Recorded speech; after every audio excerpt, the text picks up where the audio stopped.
we knew that Russia was preparing something. Grozny had been bombed for a few weeks already. The negotiations between the separate Chechen government and the Russians were collapsing, so we expected that something really big would happen.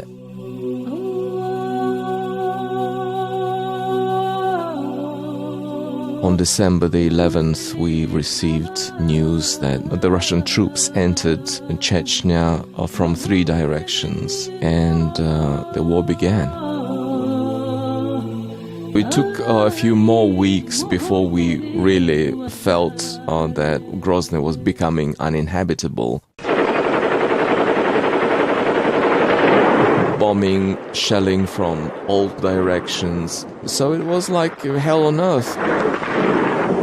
The most frightening aspect, in my view, was the bombing from the air, when Russians drop these enormous bombs and they produce a deafening explosion.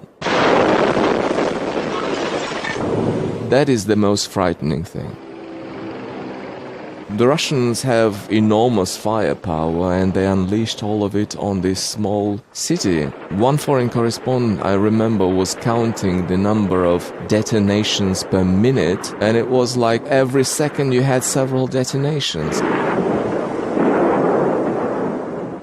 The first casualties were, of course, ordinary people who couldn't find shelter or were in their apartment blocks, which had no basements. So the most vulnerable people were ordinary people, mostly, by the way, Russians, because Russians did not have those extended families in the countryside where a lot of Chechens moved. Russians were left to their own devices, actually.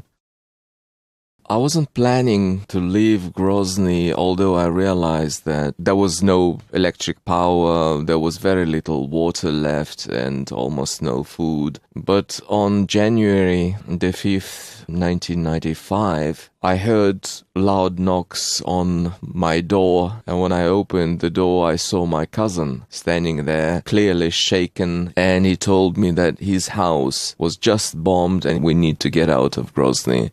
So I collected some things, mostly things which belonged to my children, just one book, my favorite dictionary, and my cats. And I joined my family, which was at the time in the mountains, staying with our relatives. But as the conflict progressed, almost all of Chechnya was subjected to shelling or bombing from the air, so there was virtually no place safe. What happened in Grozny in 1994 was not an isolated episode. Chechnya and Russia have a very long and difficult history, and this episode was part of that difficult history. I don't recognize all these pictures. They look alien to me. Yeah, it looks bright and glistening, but it's not the Grozny where I was born. I would love to return, but that is probably in distant future. Есть за горами, за лесами маленькая Чечня.